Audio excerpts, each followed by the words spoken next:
Hi viewers. So నిన్న evening video చేద్దాం అనుకున్నా, బట్ ట్రావెలింగ్లో ఉండి చేయలేకపోయినా. I was in journey. So మనం సెన్సెక్స్కి షిఫ్ట్ అయిపోయామని చెప్పాను కదా. అండ్ నిన్న నిఫ్టీ వీక్లీ ఎక్స్పైరీ కూడా ఉండే, ఇంకా that was the last weekly expiry. And ఈరోజు మహారాష్ట్ర ఎలక్షన్స్ వల్ల హాలిడే ఉంది. అండ్ ఈవినింగ్ 5కి మాత్రం 5 నుంచి మామూలు కమాడిటీ మార్కెట్ ఫంక్షన్ అవుతుంది. ఓకే, సో ఇది చూడండి, ర్యాలీ చేసింది. ఇది Sensex chart. Morning direct gap up వచ్చి ఇమీడియట్గా ర్యాలీకి వెళ్ళిపోయింది. అండ్ సో నార్మల్ రెసిస్టెన్స్ 78,456 ఏదైతే ఎగ్జాక్ట్గా నేను మార్క్ చేశానో అక్కడి నుంచే రెసిస్టెన్స్ తీసుకుంది. అండ్ షార్ట్ పుల్ డౌన్ వచ్చేసింది. That was a good rally both sides. So నిన్న చేసిన ప్రాఫిట్ మేము ఆల్మోస్ట్ 1 lakh వరకు ప్రాఫిట్ చేసాం. చూడండి, this is our profit. Okay, mostly Sensex trade చేస్తున్నాం. ఓకే, నా ఇప్పుడు సెన్సెక్స్కి ఎందుకు ప్రిఫర్ కావాలి కంపారిటివ్లీ? ఇప్పుడు only weekly options Nifty and సెన్సెక్సే ఉన్నాయి కదా. సో సెన్సెక్స్లో నేను అంటే బిఎస్సి ఎక్స్చేంజ్ వాళ్ళు F&O ట్రేడ్స్ మీద తీసేశారు అనుకున్నా. బట్ ఇక్కడ చూడండి, ఈ రిపోర్ట్ ఓన్లీ ఫ్యూచర్స్కి మాత్రమే తీసేశారు. ఈ ఛార్జెస్ అనేవి ట్రాన్సాక్షన్ ఛార్జెస్ అని ఓన్లీ ఫ్యూచర్స్కే ఇచ్చారు లిమిటేషన్, ఆప్షన్స్కి కాదు. సో అంటే నేను ఆప్షన్స్లో ట్రేడ్ చేసుకుంటే మనకి ఈ ట్రాన్సాక్షన్ ఛార్జెస్ కూడా మనకు బెనిఫిట్ అవుతాయి కదా అనుకున్నాను. అంటే ఈరోజు క్లియర్గా చెక్ చేస్తే ఇది ఉంది. ఓన్లీ ఫ్యూచర్స్, స్టాక్ ఫ్యూచర్స్కి, ఇండెక్స్ ఫ్యూచర్స్కి బిఎస్సి ఎక్స్చేంజ్లో మాత్రమే వాళ్ళు తీసేశారు. అంటే ఆప్షన్స్కి ట్రాన్సాక్షన్ ఛార్జెస్ అని వర్తిస్తాయి అన్నమాట.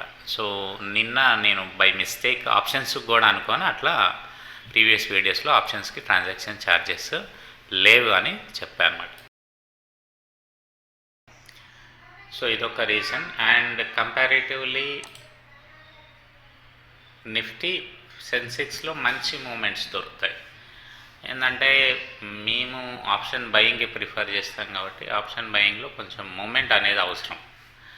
సో ఇప్పుడు చూడండి, ఇది 77,000 78,000 దగ్గరలో ఉంది. అదే నిఫ్టీ వచ్చేసి 20, అంటే దీనికి 3 times ఉంది, 3 times బిగ్గర్ వాల్యూ. సో దీంట్లో ఎట్లయినా ఫ్లక్చువేషన్ మంచిగా ఉంటుంది కాబట్టి ఎప్పుడైతే ఆపర్చునిటీ వస్తుందో అప్పుడు ప్రాఫిట్స్ చేసుకోవడానికి మంచి అవకాశాలు దొరుకుతాయి అన్నమాట సెన్సెక్స్లో. అందుకే ఫస్ట్ టైం ఇది second day we are trading Sensex options. Okay, and so already నిన్నటితోటి మనకి వీక్లీ ఎక్స్పైరీస్ అయిపోయినాయి. యాక్చువల్గా వీక్లీ ఎక్స్పైరీస్ అయిపోయినాయి, కానీ సెబీ గవర్నమెంట్ కానీ సెబీ కానీ వాట్ దే ఆర్ సేయింగ్, అసలు ఎందుకు మార్చాము అని చెప్తున్నారు. Retail traders lot of money they are losing. దాన్ని వాళ్ళని కంట్రోల్ చేయడానికి మేము లాట్ సైజ్ పెంచడం, వీక్లీ ఎక్స్పైరీస్ని తీసేయడం చేస్తున్నారని చెప్పేసి అనౌన్స్మెంట్స్ ఇచ్చారు. బట్ యాక్చువల్గా ఇది కంట్రోల్ చేయడానికి వీళ్ళు ఎంచుకున్న మెథడ్ కరెక్ట్ కాదు అని నా ఒపీనియన్. వీక్లీ ఎక్స్పైరీస్ వీళ్ళు ఏం చేశారు, డైలీ ఒక ఎక్స్పైరీ పెట్టారు. సో ఈ వీక్లీ ఎక్స్పైరీస్ అట్లాగే ఉంచి అన్ని ఎక్స్పైరీస్ సేమ్ డేగే ఉండాలి డిజైన్ చేసేస్తే ఇక్కడ ప్రాబ్లం సాల్వ్ అయిపోయేది. సో దానికి ఈ వీక్లీ ఎక్స్పైరీస్ ఇండెక్స్లలోంచి మళ్ళీ ఇంట్రడ్యూస్ చేయడం వాళ్ళే మళ్ళీ తీసేయడం వాళ్ళే అనేది ఈజీ. దానికంటే కూడా అన్ని ఎక్స్పైరీస్ ఏదైనా ఒక రోజే, లైక్ ఫ్రైడేనా, థర్స్డేనా, ట్యూస్డేనా, వెనస్డేనా, ఆల్ ఇండెక్స్ ఎక్స్పైరీస్ ఒకరోజే ఉండాలని డిజైన్ చేస్తే ఈ వాల్యూమ్స్ అనేవి ఎక్స్పైరీ రోజు చేసేటువంటి మ్యానిపులేషన్స్ కానీ ఏమన్నా చాలా తగ్గాయి. Okay, so market lot size revise చేయడం వల్ల కూడా ఇది కరెక్ట్ ఆప్షన్ కాదు. ఎందుకంటే సి ఇక్కడ ప్రాబ్లం ఎక్కడొచ్చింది, వీక్లీ ఎక్స్పైరీస్ వల్ల వచ్చింది. వాల్యూమ్స్ ఎట్లాగో పెరుగుతాయి కంపారిటివ్లీ, ఎందుకంటే more number of people education అంటే ఫైనాన్షియల్గా కొంచెం ఎడ్యుకేషన్ అయ్యి వీళ్ళు stock market investment is better అని చెప్పేసి స్టాక్ మార్కెట్స్లోకి వస్తున్నారు. అండ్ ఇప్పుడు చూస్తే బ్యాంక్ ఎఫ్డీస్, బ్యాంకింగ్ సెక్టార్లో ఫండింగ్ అంతా కొంచెం వీక్గా ఉంది. ఎందుకు అంటే ఎవరు కూడా సేవింగ్స్ అకౌంట్లో డబ్బులు అలా ఉంచుకోవాలని చూడట్లేదు.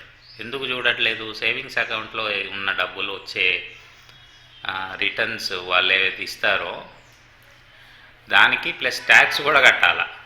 అది చాలా తక్కువ, బట్ స్టిల్ ట్యాక్స్ కూడా కట్టాలి. దే వోంట్ ఈవెన్ మీట్ ఏది మన బెంచ్ మార్క్గా మామూలుగా 7% ఇన్ఫ్లేషన్ అంటారు కదా, దానికి కూడా అంత కూడా రాదు. సో వాళ్ళు ఆల్టర్నేట్గా ఏం చేస్తున్నారు, చాలామంది షిఫ్టింగ్ టు ఈ డబ్బు బ్యాంకులో ఖాళీగా ఉంచే బదులు అదే డబ్బుల్ని మ్యూచువల్ ఫండ్లో పెట్టేసుకొని మళ్ళీ అవసరమైనప్పుడు తీసుకోవచ్చు కదా. వాళ్ళకి యావరేజ్గా మినిమం 10 అయితే ఈజీగా దొరుకుతుంది. అంటే బెటర్ దెన్ వీళ్ళ ఏది బ్యాంక్ సేవింగ్స్ అకౌంట్స్లో కానీ ఎఫ్డీస్లో కానీ వచ్చే ఇంట్రెస్ట్ కంటే బెటర్గా వస్తుంది కదా.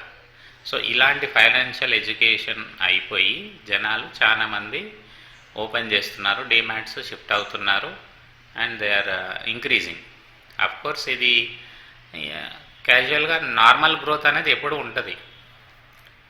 సో అండ్ గవర్నమెంట్కి కూడా ట్రాన్సాక్షన్ ఛార్జెస్ పేరు మీద ఎస్టీటీస్ మీద చాలా అంటే చాలా ఇన్కమ్ వస్తుంది. ఓకే, సో ఇవి ఏదో కట్ చేయడానికి అనుకుంటారు కానీ ఇదంతా ఫేక్. గవర్నమెంట్ పైకి చెప్పేది ఒకటి, లోపల అంటే ఇంటెన్షన్ చెప్పడానికి మాత్రం ప్రజల్ని కాపాడడానికి అంటారు. సో ప్రజల్ని కాపాడాలనే ఇంటెన్షన్ ఉంటే వాళ్ళు ట్యాక్సెస్ పెంచారు కదా, ట్రాన్సాక్షన్ ఛార్జెస్ చాలా పెంచారు ఈ మధ్యన. సో వాళ్ళ ఇంటెన్షను ట్యాక్సెస్ పెంచితే ఆగుతారా? అది కాదు కదా. కంపల్సరీ నామ్స్, ఒక ఎడ్యుకేషన్ ఉండాలా. ఏం ఎడ్యుకేషన్ ఉండాలా? NISM సిరీస్ సర్టిఫికేట్స్ ఉంటాయి, కోర్సెస్ ఉంటాయి. సో అవి ఉండాలా అని ఎగ్జామ్స్ పెట్టి వన్లో ఇంత మార్క్స్ వచ్చిన వాళ్ళకే F&O ట్రేడింగ్కి అలౌ చేస్తాము అని చెప్పేసి అట్లాంటి రూల్స్ పెడితే వర్కౌట్ అవుతాయి. కానీ ఇదంతా వీళ్ళు చేసిందంతా కూడా వాళ్ళ రెవెన్యూ పెంచుకోవడానికే తప్ప వేరేది ఏం లేదు. పైకి మాత్రం లాట్ సైజ్ పెంచినాం అంటున్నారు. సో లాట్ సైజ్ పెంచినప్పుడు ఏమవుతుందంటే వీళ్ళకి ట్రాన్సాక్షన్ ఛార్జెస్ కూడా ఎక్కువ వస్తాయి. అర్థమైందా? ఇప్పుడు ఎగ్జాంపుల్ చెప్తున్నాను, సిగరెట్ ప్యాకెట్ ఉంది. సో సిగరెట్ ప్యాకెట్స్ మీద ట్యాక్సెస్ బాగా వేస్తారు. ఎందుకు అంటే తాగొద్దు జనాలని. కానీ మానుతున్నారా? ఇంకా ఎక్కువనే అవుతుంది. సో ఇప్పుడు జనాలు ఎక్కువ తాగొద్దు అని చెప్పేసి 10 రూపాయలు ఒక సిగరెట్ ప్యాకెట్లో 10 ఉంటాయి. సో ఈ 10 ఉండకుండా మేము 70 ప్యాకెట్లో 70 పెట్టాలా మినిమం అని చెప్పేసి చేసినాం అనుకోండి, అప్పుడు ఆ సిగరెట్ కొనేవాడు 10 రోజుకు 10 కొనేవాడు ఇప్పుడు 70 కొంటాడు ఎగ్జాంపుల్. కానీ వాడు మానాడు కదా, అది దానికి సొల్యూషన్ కాదు యాక్చువల్గా. సో అవేర్నెస్ తీసుకొచ్చి అసలు అవైలబిలిటీ లేకుండా చేయాలి, కానీ ఇట్లా పెంచేసుకొని వీళ్ళ రెవెన్యూస్ పెంచుకోవడానికి చేసినటువంటి ప్లాన్ ఇది. అండ్ పేరు చెప్పడం మాత్రం ప్రజల్ని కాపాడడానికి అని చెప్పేసి చెప్తూ ఉంటారు. It's all fake. Okay, and more over ఇప్పుడు కాంట్రాక్ట్ సైజ్ రివైజ్ చేశారు తెలుసు కదా. ఇవి ఇంప్లిమెంటేషన్ వచ్చేసి మనకి డిసెంబర్లో ఉంటుంది. అప్పటి వరకు సేమ్ సైజే కంటిన్యూ అవుతుంది. చేంజ్ అయినాయి మాత్రం డిసెంబర్ 26th నుంచి నిఫ్టీలో చేంజెస్ వస్తాయి. And bank Nifty 24th December, Sensex వచ్చి 27th డిసెంబర్లో ఎఫెక్ట్ అవుతాయి. ఓకే,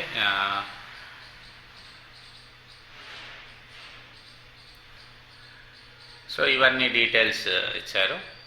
ఇంకా అన్ని మంత్లీ ఉంటాయి. ఓకే, సో ఇట్లా మనకి ప్రస్తుతం ఉన్న లాట్ సైజు వీక్లీ ఎక్స్పైరీ ఇది మాత్రం January 3rd సెన్సెక్స్ది. ఇక్కడ చూడండి, రైట్. సో ఇట్లా చేంజెస్ తీసుకొచ్చారు. బ్యాంక్ ఎక్స్ ఇవన్నీ మనకి ఆన్లైన్లో అన్నీ అవైలబుల్ ఉన్నాయి, ఇక్కడ చూడొచ్చు. సో నిఫ్టీ చూడండి 75 చేశారు, 25 నుంచి 75 చేశారు. ఓకే, అంటే 3 టైమ్స్ పెంచేశారు. బ్యాంక్ నిఫ్టీ డబుల్ చేశారు, 30కి తీసుకొచ్చారు. దీంతో మనకి ఏం యూజ్ లేదు, ఎందుకంటే బ్యాంక్ నిఫ్టీ వీక్లీ లేదు కాబట్టి ఎవరు ప్రిఫర్ చేయరు. సో ఎందుకు అంటే యాక్టివ్గా లో ఎప్పుడు కూడా ఆప్షన్స్ ట్రేడ్ చేసేవాళ్ళు ప్రీమియం తక్కువ ఉండేవి చేయడానికి చూస్తారు. ఓకే, సో ఫిన్ నిఫ్టీ చూడండి 25 to 65, mid cap 50 to 120. So next 50 ఇవన్నీ ఇంకా 10 to 25 చేశారు. సెన్సెక్స్ చూడండి 10 నుంచి 20 మాత్రమే చేశారు. కాబట్టి ఈ లాట్ సైజ్లో బేస్ చేసుకొని చూస్తే కూడా సెన్సెక్స్ బెటర్ అనిపిస్తుంది అనమాట, ఈజీగా ఉంటుంది. ఓకే, సో అంటే ఇప్పుడు ఇది 10,000 అవుతుంది సెన్సెక్స్ ఒక ఆప్షన్. సపోజ్ మామూలుగా అయితే నేనేం రికమెండ్ చేస్తా అంటే 400 రూపీస్ దగ్గరది ప్రీమియం ట్రేడ్ చేయడం బెటర్. అంటే మామూలు చాలామందికి అసలు ఎట్లాంటి ప్రీమియమ్స్ ట్రేడ్ చేయాలి అనేది ఐడియా ఉండదు. సో ఇంట్రాడే పర్పస్ చేసుకుంటే 400 దగ్గరది. ఎక్స్పైరీ రోజు కొంచెం వేరు చూడాలి, ఎక్స్పైరీ దగ్గరకు వస్తున్నా కొద్దీ ఏటీఎం చాలా తక్కువ ఉంటాయి కాబట్టి అక్కడ కూడా కొంచెం దూరమే వెళ్ళాలా. బట్ మరీ 400 అవసరం లేదు, ఒక 200 ఆ రేంజ్ సరిపోతాయి అన్నమాట. సో ఇవన్నీ క్యాలిక్యులేషన్స్ బేస్ చేసుకొని నేను సెన్సెక్స్కి ప్రిఫర్ చేస్తున్నాను. ఓకే, సో ఓవరాల్గా ఏంటి పేపర్ మీద ఉండేది ఒకటి, గవర్నమెంట్ ఇంప్లిమెంట్ చేసేది ఒకటి, వాళ్ళ బ్యాక్గ్రౌండ్ ప్లాన్ వేరే ఉంది. సో ఇవన్నీ దృష్టిలో ఉంచుకొని మనం చూసుకోవాలి. ట్రాన్సాక్షన్ ఛార్జెస్ పెంచారు, ట్రాన్సాక్షన్ ఛార్జెస్ పెంచితే జనాలు రారా, అది కాదు కదా, వాళ్ళకి ఇన్కమ్ పెంచుకోవడానికి చేసినటువంటి ప్లాన్ ఇది. Okay, thank you.